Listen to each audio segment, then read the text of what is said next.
You are looking at Julian's pronunciation guide, where we look at how to pronounce better some of the most mispronounced words in the world, like this other curious word. But how do you say what you're looking for today?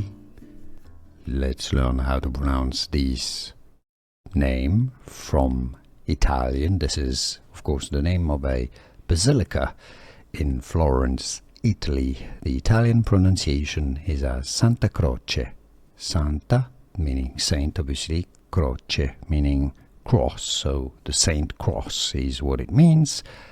Italian pronunciation, Santa Croce. In English, if you cannot pronounce Italian, you can pronounce it as Santa Croce. Here are more videos on how to pronounce more confusing words and names too many mispronounced. Like this video if you found it useful. I appreciate your support. I'll see you soon and thanks for watching.